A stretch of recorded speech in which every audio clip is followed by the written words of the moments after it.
প্রিয় দর্শক বন্ধুরা, এই মুহূর্তের জন্য সংগঠক শিক্ষক নিয়োগ প্রক্রিয়াতে অর্থাৎ অর্গানাইজার টিচার বা সংগঠক শিক্ষক নিয়োগ প্রক্রিয়াতে সপ্তাহ শুরুতেই এই মুহূর্তে উঠে আসছে বিশেষ কিছু খবর আপডেট।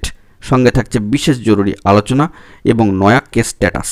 জরুরি তথ্য থাকছে, আর্জেন্ট ভিডিও, আর্জেন্ট ভিত্তিতে, তাই আপনাদের জন্য ক্রিয়েট করতেই হচ্ছে। অনেক ধরনের বিভ্রান্তিকর তথ্য চলে আসছে, সেই বিষয়ে কিন্তু ক্লারিফিকেশন দেওয়ার প্রয়োজনীয়তা রয়েছে। কোনো অভিযোগের জায়গা কিন্তু নেই, কারণ এটা সপ্তাহের শুরু এবং আজকে কিন্তু সোমবার। একেবারে সপ্তাহের শুরুতেই দাঁড়িয়ে বিশেষ কিছু আলোচনা থাকছে, নয়া কেস স্ট্যাটাস প্রসঙ্গও থাকছে। অবশ্যই ভিডিওটিকে শেষ পর্যন্ত ওয়াচ করবেন, চ্যানেলটিকে এখনই সাবস্ক্রাইব করে নিয়ে সঙ্গে থাকবেন।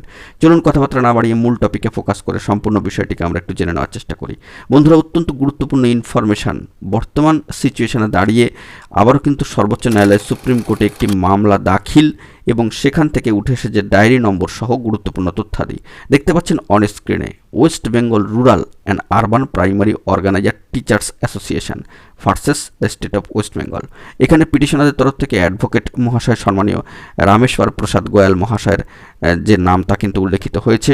একেবারে কেসের স্ট্যাটাসে আপনারা দেখতে পাচ্ছেন। তবে কোনো যে কেসের এসএলপি নাম্বারটা এখনও পর্যন্ত এসে পৌঁছায়নি, তবে ডায়েরি নম্বর রয়েছে এবং এসএলপি নম্বর এখনও পর্যন্ত স্ট্যাটাসে আসেনি এবং মামলার ক্ষেত্রে কবে নির্ধারিত ডেট সেটাও কিন্তু আপাতত দেখাচ্ছে না।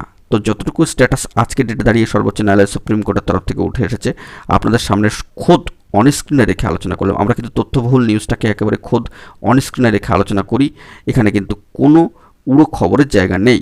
তো এই বিষয়ে আরেকটা জরুরি আলোচনার প্রয়োজনীয়তা রয়েছে যে দীপাবলির প্রাক মুহূর্তে কোনো কি আপডেট আসবে বা কোনো খবরাখবর উঠে আসবে, বা প্রাথমিক শিক্ষক নিয়োগ প্রসেস এগোলেই কি অর্গানাইজার টিচারদের নিয়োগ প্রসেসের কোনো খবরাখবর উঠে আসবে। এ বিষয়ে বিভ্রান্তিকর তথ্য নানান ধরনের সামাজিক গণমাধ্যমের সূত্র ধরে চলে আসে। তবে সামাজিক সোর্স এবং কিছু মাধ্যম থেকে বা বিশেষ সূত্র মারফত আমরা খবর সংগ্রহ করতে পারলাম বা খবর এলো যে প্রাথমিকের নিয়োগ প্রসেসগুলো এগোতে থাকলে এই বিষয়ে খবরাখবর উঠে আসতে পারে। তবে দীপাবলির প্রাক মুহূর্তে এই বিষয়ে কোনো অফিসিয়াল নিউজ আসবে কিনা সে বিষয়ে কিন্তু কোনো তথ্য এখনও পর্যন্ত উঠে আসেনি। নয়া কেসের স্ট্যাটাস প্রসঙ্গে সর্বোচ্চ ন্যায়ালয় সুপ্রিম কোর্টের যে তথ্যটি উঠে এসেছে তার সবটাই তুলে ধরলাম। দেখা যাক এই বিষয়ে পরবর্তী ক্ষেত্রে কি খবর আপডেট উঠে আসে। অবশ্যই চ্যানেলটিকে ওয়াচ করবেন, সাবস্ক্রাইব করবেন, সঙ্গে থাকবেন জরুরি আপডেট এইভাবে পাওয়ার জন্য। বন্ধুরা, এখন এই পর্যন্ত গুরুত্বপূর্ণ আপডেটগুলি পাওয়ার জন্য চ্যানেলটিকে সাবস্ক্রাইব করে সঙ্গে থাকুন। ধন্যবাদ।